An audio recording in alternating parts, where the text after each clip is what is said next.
नमस्कार, एनडीटीवी मध्य प्रदेश छत्तीसगढ़ में आपका स्वागत है। मैं संजीव चौधरी इस समय रानी दुर्गावती उद्यान यानी भंवरताल पार्क में हूँ। मेरे पीछे रानी दुर्गावती की गजारूढ़ प्रतिमा लगाई गई है। ये क्षेत्र गोंडवाना के नाम से प्रसिद्ध था क्योंकि गौंड रानी दुर्गावती इस क्षेत्र में शासन करती थी। प्रधानमंत्री 100 करोड़ की एक विकास योजना लेकर आ रहे हैं जो कि रानी दुर्गावती का स्मारक बनाएगी और साथ ही 51 फीट ऊंची एक प्रतिमा का भी शिलान्यास कल किया जा रहा है।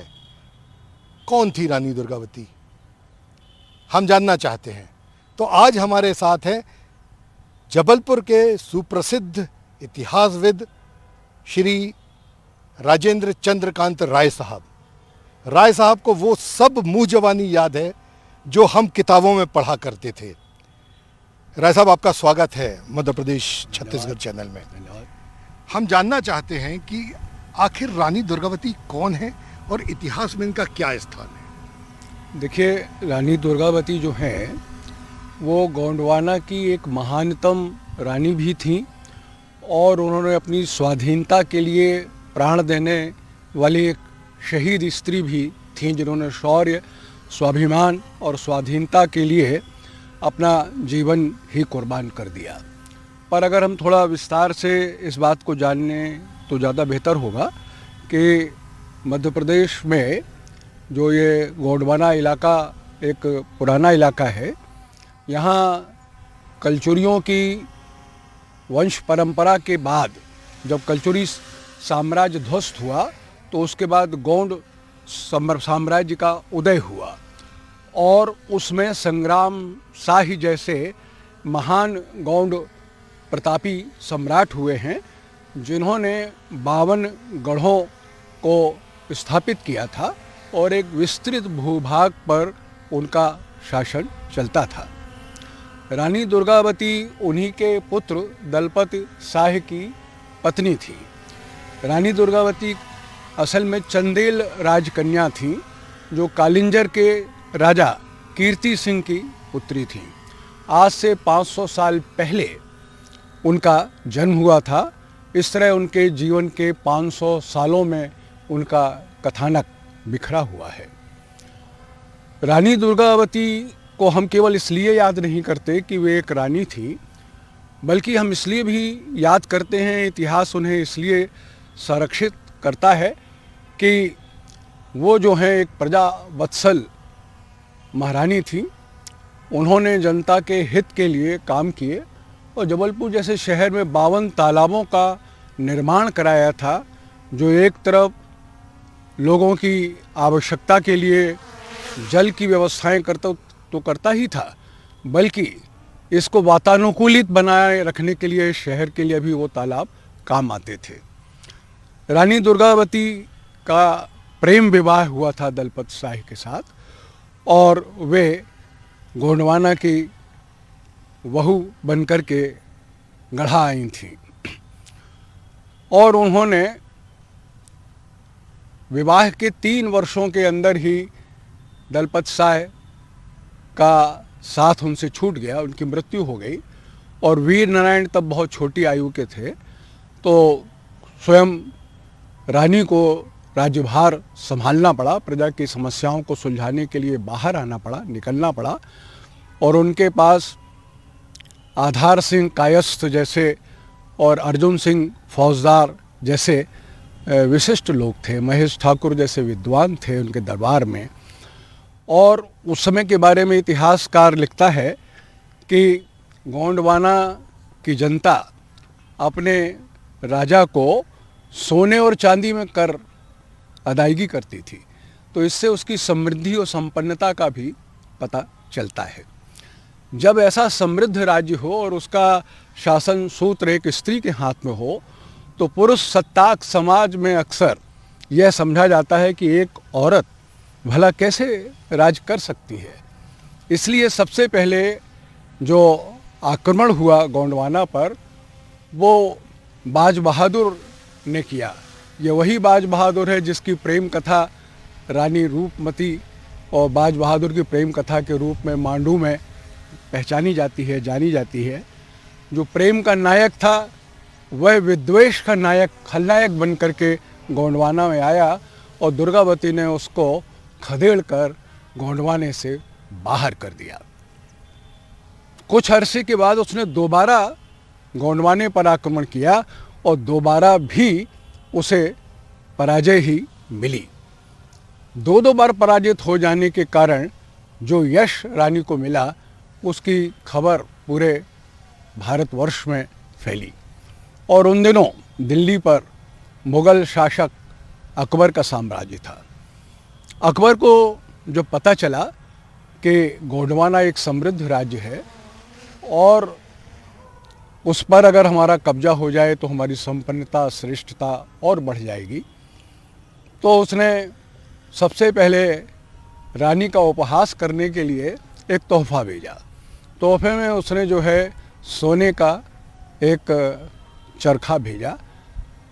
उसका अर्थ आधार सिंह कायस जो महामंत्री थे उन्होंने रानी को बताया कि ये उपहार नहीं है, ये तो एक संदेश है। ये कहना चाहता है बादशाह अकबर कि स्त्रियों का काम राजगद्दी पर बैठकर शासन करना नहीं है, उन्हें तो घर में बैठकर सूत काटना चाहिए। यह बात रानी दुर्गावती के चंदेल और गोंड जो उनका स्वाभिमान था उसको उसने ठेस पहुंचाई और उन्होंने इसका एक कठोर जवाब देने का निश्चय किया। उन्होंने कहा हम बादशाह को 2 तोहफे भेजेंगे और उन्होंने सोने का एक पिंजन भेजा। और अकबर ने जब बीरबल से पूछा कि भाई ये क्या है, ये मुझे उपहार में आया है, रानी ने भेजा है, उन्होंने कहा हुजूर ये उपहार नहीं है, तोहफा नहीं है। ये रानी ने जवाब दिया है कि अगर आप समझते हो कि स्त्रियों का काम सूत कताई है तो आप जैसे पुरुषों का काम रुई धुनकना है। आप यहाँ क्यों बैठे हैं, आप जाइए रुई धुनकिए। फिर उपहार मंजूषा से जब दूसरा उपहार निकाला गया तो उसमें सोने का करेला फल जो सब्जी होती है हम खाते हैं वो निकला। उन्होंने कहा ये क्या है। तब बीरबल ने उसका भी मतलब समझाया कि ये उससे भी बड़ा पैगाम है। इसका तात्पर्य है कि गोंडवाना राज सतपुड़ा की धारदार पहाड़ियों से घिरा हुआ है, जैसे इस करेले में ये किनारें बनी हुई हैं और इसके अंदर का स्वाद जितना कड़वा है, गोंडवाना को निगलना भी उतना ही कठिन है, जटिल है। तो आप कभी हिम्मत मत करना कि आप जो है गोंडवाना की ओर नज़र उठाएं। ये हिंदुस्तान के उस बादशाह से जिसने सैकड़ों लड़ाइयाँ जीती थी, चक्रवर्ती सम्राट जो हो रहा था, उसको ये जवाब देने वाली स्त्री इतिहास में कोई दूसरी मिलती नहीं है, वो रानी दुर्गावती है। तब बादशाह अकबर ने उनसे आधार सिंह कायस और उनका सफ़ेद हाथी सरमन मांगा और जब वो नहीं भेजा गया, ये मांग ठुकरा दी गई, तो उसने कड़ा मानिकपुर के अपने सूबेदार आसफ खां से कहा कि गोंडवाना पे हमला करो। उसने गोंडवाने पर अपनी सेना के साथ, विशाल सेना के साथ हमला किया। दुर्गावती ने जो है उसका मुकाबला किया। उनके पास 500 हाथी और 2000 घोड़ों की सेना थी। उसको लेकर के वो मैदान में आ डटी और खदेड़ दिया आसफ खां को भी। लेकिन आसफ खां पीछे हट करके 2-4 किलोमीटर पीछे जाकर उसने पड़ाव डाला, क्योंकि उसका तोप खाना पीछे रह गया था। वो आ रहा था बैलगाड़ियों पर, वो इंतज़ार कर रहा था। रानी ने रात को अपने सलाहकारों और महामंत्रियों मंत्री परिषद से कहा कि रात को ही अगर हम हमला कर दें तो उनकी थकी हुई और नींद में गाफिल सेना को हम कुचल सकते हैं और इस तरह हमारी पूर्ण विजय हो जाएगी। पर उनके सलाहकारों ने उन्हें ये कहा कि देखिए हमारी सेना भी थकी हुई है, अगर उसे भी रात में विश्राम मिल जाए तो कल हम युद्ध ज़्यादा बेहतर तरीके से लड़ सकेंगे। लेकिन जब सुबह आई तो उसके साथ आसफ खां का तोपखाना भी आया और तोपों का मुकाबला तीर तलवारों से नहीं किया जा सकता था। लिहाजा आग उगलते तोप के गोलों ने महारानी के दुर्गावती के हाथियों को पीछे धकेलना शुरू किया और हाथी के पैरों के नीचे खुद रानी की सेना के जो सैनिक थे वो कुचले जाने लगे। लड़ते हुए भी वीरगति को प्राप्त होने लगे। बहुत वीरता से लड़े गौंड सैनिक। और उसके बाद रानी को एक तीर आकर उनकी आँख में लगा, उन्होंने उसे निकाल दिया। लेकिन तीर का एक फल होता है, कनी कहते हैं, वो आँख में फंसी रह गई। जब तक वो उसका कोई उपाय करती, एक दूसरा तीर जो है उनके गर्दन में आके लगा और वो बहुत जानलेवा तीर था, बहुत पीड़ादायक था। रानी को समझ में आ गया कि अब मैं शायद बचूंगी नहीं, पर वो चाहती थी कि मैं किसी भी तरह से मुग़ल सेना की कैद में ना आ सकूं, जिंदा ना आ सकूं, मुर्दा ना आ सकूं। तो उन्होंने आधार सिंह से कहा कि आप अपनी तलवार से मेरी गर्दन काट दीजिए। इस पर केवल गोंड समाज और समुदाय ही गर्व नहीं करता, पूरा भारतवर्ष करता है, हम सब करते हैं। और जबलपुर का मिजाज बनाने में, तासीर बनाने में, इसको एक पहचान देने में रानी दुर्गावती का बहुत बड़ा योगदान है। राय साहब, मैं ये जानना चाहता हूँ कि रानी दुर्गावती का जो राज करने का तरीका था, उसमें क्या अलग था कि उसे आज तक पढ़ा भी जाता है, उस पर शोध चल रहे हैं, उसको लोग ध्यान रखते हैं, और वो वास्तु, वो राज करने के तरीके, आगे तक की सोच, क्या क्या नयापन था रानी के 500 वर्ष पहले? देखिए, ऐसा है कि अक्सर हम इतिहास में पढ़ते हैं कि जो राजा होते हैं वो अपनी प्रजा को अपना दास समझते हैं, उनके ऊपर शासन करते हैं, उनके ऊपर लगान लगाते हैं, उनके घरों और खेत खलिहानों ज़मीनों को कब्ज़े में कर लेते हैं, बेच देते हैं, नीलाम करवा देते हैं, पशुओं को कर लेते हैं। लेकिन रानी दुर्गावती रानी ही नहीं थी, एक स्त्री भी थी। स्त्री के हृदय में ममता का अथाह सागर होता है, तो वो अपनी प्रजा को अपना पुत्र समझती थी और इसलिए उनके दुख सुख में सदैव उपस्थित रहती थी। ये पता लगाने निकलती थी कि उनके राज्य में लोगों को क्या समस्याएं हैं, क्या तकलीफ़ें हैं। मालूम पड़ा उनको कि लोगों को पीने के लिए पानी और निस्तार के लिए पानी की जो है कमी का अनुभव हो रहा है, जिस तरह से आबादी बढ़ रही है। तो उन्होंने इसी जबलपुर शहर में गोंडकालीन 52 तालाबों को यहाँ खुदवाया था। ये 52 तालाब जो हैं वो पानी की भरपूर्ति नहीं करते थे, वो शहर को वातानुकूलित भी करते थे। और बाद में विकास के घोड़े पर चढ़ करके हमने जो हालत कर दी कि उन 52 तालाबों में से अधिकांश को हमने जो है गंवा दिया है। वहाँ कॉलोनियाँ खड़ी हो गई हैं, कंक्रीट के जंगल खड़े हो गए हैं। यहाँ तक कि हम जहाँ बात कर रहे हैं इसका नाम भंवरताल पार्क है। ताल नीचे चला गया है, पार्क ऊपर आ गया है। तो ऐसे हमने बहुत सारे मढ़ाताल, भंवरताल, ये सारे तालों को खो दिया है। लेकिन अभी भी आधार ताल, हनुमान ताल, ठाकुर ताल जैसे तालाब अभी अस्तित्व में हैं और वो रानी की याद दिलाते हैं। उनके महामंत्री के नाम पर आधार ताल है, महेश ठाकुर के नाम पर जो है वो ठाकुर ताल है, उनकी जो 2 सहेलियां थीं उनके नाम पर रानी ताल है, चेरी ताल है। 2 उनकी सखियां उनके साथ मायके से आई थीं और उनकी परम प्रिय थी। तो ये नाम उन्हीं ने दिए हैं, खुदवाए उन्होंने हैं और इस तरह से उन्होंने उनके लिए काम किया है, प्रजा के लिए काम किया है, उनके सुख दुख में भागीदार बनी है। इसलिए उनका जो शासन व्यवस्था थी वो उनके समाज का, उनकी प्रजा का, उनके प्रति समर्पण भाव के साथ ये समाज चलता था। राय साहब, और कोई ऐसी बहुत विशेष बात जो हमारे दर्शकों को, देश के नागरिकों को मालूम होनी चाहिए रानी दुर्गावती के बारे में? देखिए, दुर्गावती जी का इतिहास में एक ऐसा पीरियड रहा है जब चारों तरफ शत्रु सीमाएं लगती थी, जैसा कि अभी मैंने आपसे बातचीत में जिक्र भी किया है। लेकिन उन्होंने कभी किसी के राज्य से, शत्रुओं से अपने आप को छोटा नहीं समझा, हार नहीं मानी, अपने आप को कमज़ोर नहीं समझा और हमेशा उनके लिए लड़ने, उनसे अपने राज्य को बचाने के लिए, उसकी रक्षा करने के लिए वो सन्नद्ध रही। और जो उनके गौंड सैनिक थे वो प्रकृति प्रेमी अरण्य पुत्र कहलाते हैं, जंगलों में रहते रहे हैं, जंगलों की रक्षा करते थे और उसी से अपनी आजीविका चलाते थे।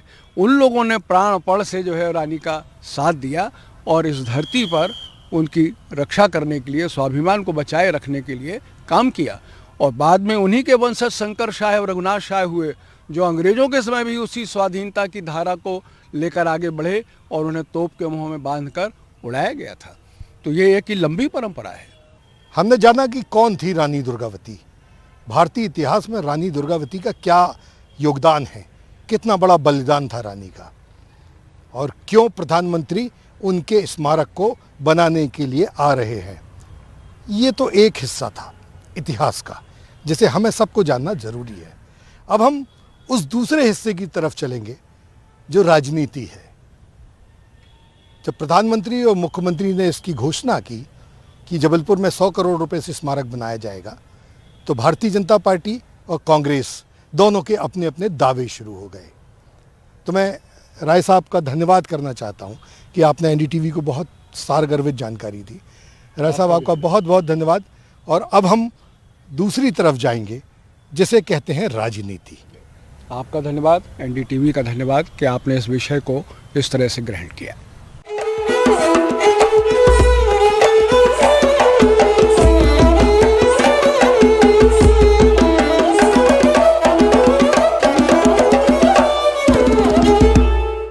आज से 500 साल पहले रानी का जन्म हुआ था और उसके बाद जब उन्होंने शासन किया तो बहुत सी जंग लड़ी, बहुत सी युद्ध लड़े।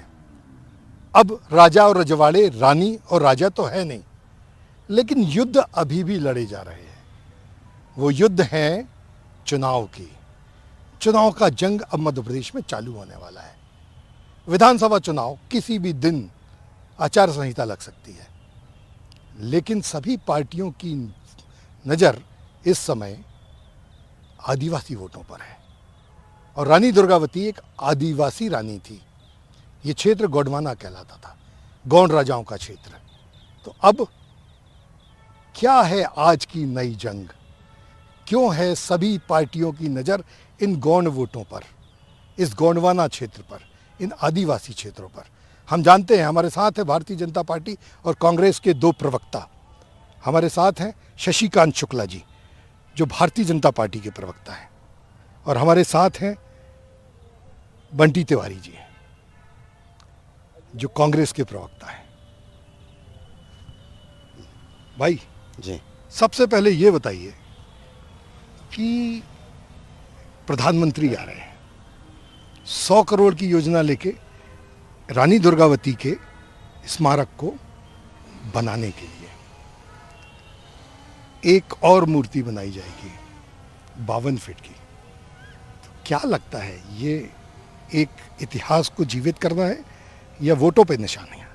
देखिए, मध्य प्रदेश का इतिहास बड़ा स्वर्णिम इतिहास है। इस इतिहास को मूर्ति बनाकर लोगों के दिलों में पैदा नहीं किया जा सकता, उसको आत्मा से जिया जाता है। निश्चित तौर पर यह विशुद्ध राजनीति। जब जबलपुर के अंदर ऑलरेडी 3 रानी दुर्गावती जी की प्रतिमाएं स्थापित हैं, तो चौथे की आवश्यकता क्यों पड़ी? सीधा सीधा मेरा आरोप है, जो आसन्न विधानसभा चुनाव हैं, तत्पश्चात लोकसभा आसन्न जो हैं, उसके मद्देनज़र ये आदिवासी जो ट्राइबल बेल्ट है उसको साधने का प्रयास किया जा रहा है।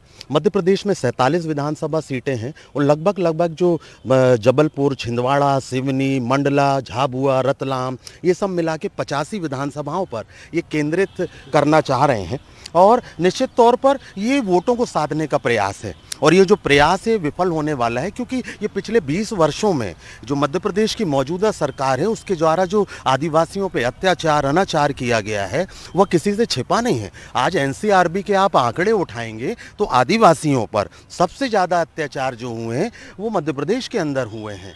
जो एट्रोसिटीज़ एक्ट है, वो एट्रोसिटी एक्ट जो है वो स्पष्ट रूप से अपनी बयानबाजी कर रहा है कि आदिवासियों को किसी भी प्रेम में सरकार ने रखा नहीं है और जैसी विसंगतियां आए दिन उनके साथ हो रही हैं वो किसी से छिपी नहीं है और आदिवासी इस बात को भली भांति जानता है। वो मनमानस बना चुका है कि अब इससे वो उबरना चाहता है। वो ये जो झमेले की राजनीति है उससे बाहर आकर वो उस धारा में बहना चाहता है जिस धारा में वो मध्य प्रदेश के लिए अपना योगदान दे सके, मध्य प्रदेश में अपनी भूमिका का निर्वहन कर सके।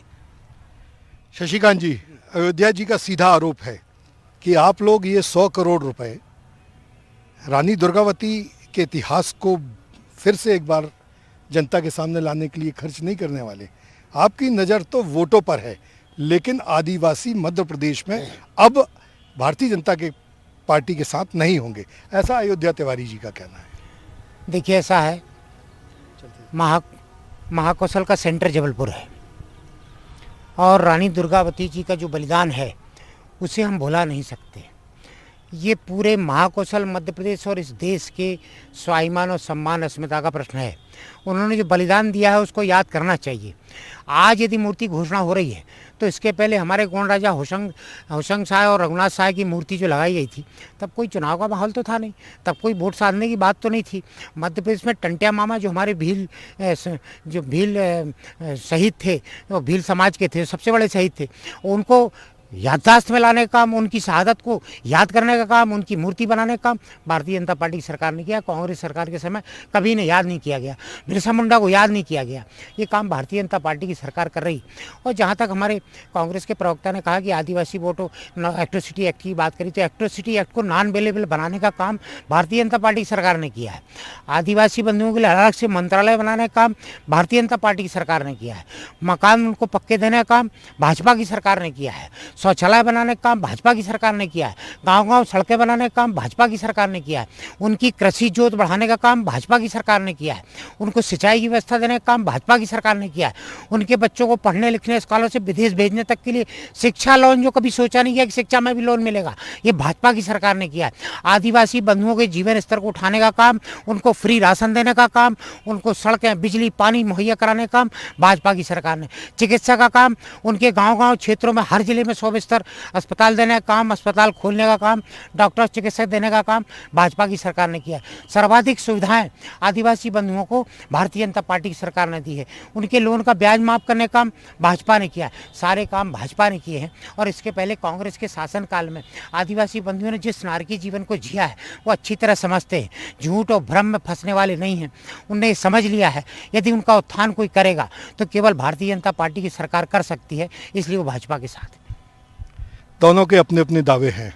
अयोध्या तिवारी जी का कहना है कि भारतीय जनता पार्टी ने कुछ नहीं किया आदिवासियों के लिए, और शशिकांत जी का कहना है कि जो कुछ भी अब तक हुआ है वो सिर्फ भारतीय जनता पार्टी सरकार ने किया है। अयोध्या जी, इतना पैसा बांटा जा रहा है, इतनी योजनाएं लाई जा रही हैं, शशिकांत जी का कहना है कि जन्म से लेके मृत्यु तक, पढ़ाई से लेके कॉलेज तक, वो सब आदिवासियों के लिए भारतीय जनता पार्टी सरकार कर रही है। कैसे नकारते हैं आप इसको? आदिवासी हाशिए पे है मध्य प्रदेश के अंदर। मैं अपने माननीय शुक्ला जी से कहना चाहता हूँ कि आदिवासियों की जो जर्जर स्थिति है उससे दो चार होकर देखिए, जरा ट्राइबल क्षेत्र में जाकर देखिए। कांग्रेस सरकार ने जो पैसा कानून लेकर आया था, उस पैसे कानून की धज्जियां उड़ाकर रखी है। शशिकांत जी, इस आरोप में कितना दम है कि ना सिर्फ आदिवासी बल्कि अब तो बच्चियां भी पलायन कर रही हैं, छोटे छोटे पैसों के लिए नोएडा और दूसरी जगहों पर जाके घरों में काम कर रही हैं, तो इस पे आपको ध्यान तो देना चाहिए। देखिए, ये कांग्रेस के कुशासन का परिणाम है, जो परिणाम अब निकल रहा है। 50 से 60 साल लगभग कांग्रेस का कुशासन मध्य प्रदेश में था। सड़कें नहीं थी, बिजली नहीं थी, पानी नहीं था, शिक्षा की व्यवस्था नहीं थी। वो जो बैच है पुराना, वो अशिक्षित रह गया, और उसका परिणाम है कि वो लोग इस तरह भटक रहे हैं। लेकिन फिर भी मध्य प्रदेश की सरकार लगातार आदिवासी बंधुओं के लिए काम कर रही है। जैसा अभी कहा हमारे तिवारी जी ने कि लफ्फा जी की बात, कांग्रेस के प्रवक्ता और कांग्रेस पार्टी तो जहाँ भी भारतीय जनता पार्टी की सरकार है उस प्रदेश में, हर जगह उस प्रदेश में महिलाओं पर अत्याचार पर नंबर 1 बता देते हैं। उत्तर प्रदेश की बात होगी तो कहते हैं महिलाओं पर अत्याचार नंबर 1, मध्य प्रदेश की बात होगी तो देश में नंबर 1। तो सब देश में नंबर 1 है, तो नंबर 2 कौन है? जहाँ कांग्रेस सरकार है। एनसीआरबी के आंकड़े बताते हैं, आंकड़े क्या बताते हैं? आदिवासियों के ऊपर सबसे ज्यादा अत्याचार मध्य प्रदेश में होता है। बिल्कुल नहीं, अत्याचार के लिए सख्त कानून भारतीय जनता पार्टी की सरकार ने बनाया। इसके पहले इतना सख्त कानून कांग्रेस की सरकार ने नहीं बनाया। हमारे आदिवासी 5 लाख किलोमीटर सड़कें बनाई गई, जो 75% सड़कें आदिवासी क्षेत्र में है। लगभग मध्य प्रदेश में 45 लाख घर बनाए गए पक्के, लगभग 30 लाख आदिवासी क्षेत्र में हैं। हमारे मध्य प्रदेश में 1 करोड़ से ऊपर शौचालय बनाए गए हैं, लगभग वे सभी आदिवासी क्षेत्रों में 75% हैं। मध्य प्रदेश उज्ज्वला गैस बांटी गई है, 75% आदिवासी क्षेत्रों में दी गई है। मध्य प्रदेश में चिकित्सालय जो खोले गए 75% आदिवासी क्षेत्र में खोले गए। ये सारा काम हमने करके दिया है। 45 लाख हेक्टेयर ज़मीन की सिंचाई हो रही है 75% आदिवासी क्षेत्रों में। मंडला और डिंडोरी जैसे क्षेत्रों में कभी सोचा नहीं था कि डैम बन जाएंगे। पहाड़ों को बांध के डैम बना के सिंचाई की व्यवस्था की जा रही। प्रधानमंत्री आकर इस वोट को साधने का पूरा प्रयास करेंगे। आपको क्या लगता है कि कोई इम्पैक्ट पड़ेगा इन शॉर्ट? देखिए, मनमानस बना चुकी है मध्य प्रदेश की जनता। उन्होंने 18 साल के कुशासन को देखा है।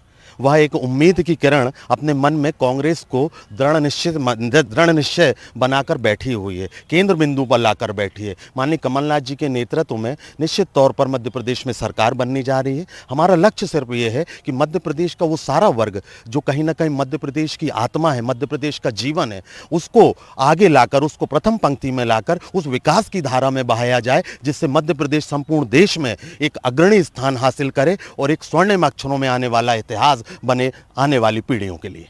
शशिकांत जी, देखिए, कितना इम्पैक्ट आएगा प्रधानमंत्री की इस सभा से? प्रधानमंत्री यदि पिछड़े आदिवासी और दीगर समाज को देखते हैं तो उत्थान की दृष्टि से देखते हैं, और कांग्रेस जातिगत दृष्टि से देखती है तो वोट की दृष्टि से देखती है। इतना फर्क है भारतीय जनता पार्टी कांग्रेस में। ये मध्य प्रदेश अंधकार में डूबा प्रदेश था। कांग्रेस शासनकाल में सड़कें नहीं थी, बिजली नहीं, पानी नहीं, चिकित्सा नहीं, व्यवस्था नहीं। सुनिए, आज प्रश्न है कि ये जो कल परसों जो प्रधानमंत्री हमारे आ रहे हैं, इनकी सभा कितना इम्पैक्ट लाएगी आपके आदिवासी, पिछड़े और मध्य प्रदेश के दलित वोटों पर? बिल्कुल, देखिए, मध्य हिंदुस्तान का प्रत्येक वर्ग हमारे माननीय प्रधानमंत्री पर विश्वास करता है, और पहली बार बहुत वर्षों के बाद, अटल जी के बाद किसी प्रधानमंत्री पर विश्वास किया है हिंदुस्तान की जनता ने। सभी वर्गों ने तो नरेंद्र मोदी पर विश्वास किया। जो वो कहते हैं वो करते हैं, ये विश्वास है जनता को। उनके आने के बाद जो उनकी बात जनता सुनेगी, उसको फॉलो करेगी, उस पर विश्वास करेगी। वो जो कहेंगे उनके मार्गदर्शन पर जनता चलेगी, उनकी अपील पर जनता चलेगी, उनके कहने पर जनता चलेगी। और मध्य प्रदेश में भाजपा की सरकार इसलिए होगी क्योंकि मैंने कहा कि कांग्रेस काल में जो अवस्था थी, आज बिजली और पानी, सारे साधन, चिकित्सा, एजुकेशन, सब कुछ मध्य प्रदेश में दिया हुआ है। मध्य प्रदेश चमक रहा है, मध्य प्रदेश चारों तरफ दिख रहा है, हिंदुस्तान में अग्रणी प्रदेशों में गिना जा रहा है। इसलिए जनता भाजपा को फिर बैठा लेगी, मध्य प्रदेश को फिर आगे ले जाएगी। चुनाव में जनता किसके तरफ जाती है, किसको वोट देती है, ये तो बस नवंबर में ही पता चलेगा, लेकिन तैयारी पूरी है। दोनों पार्टियां आदिवासी, गौंड, ओबीसी, पिछड़े वर्ग के वोट बैंक की तरफ अपनी नज़र टकटकी से लगाई हैं। देखना है कि जनता किस ओर जाती है। जबलपुर से वीरेंद्र शर्मा के साथ संजीव चौधरी, एनडीटीवी मध्य प्रदेश छत्तीसगढ़ के लिए।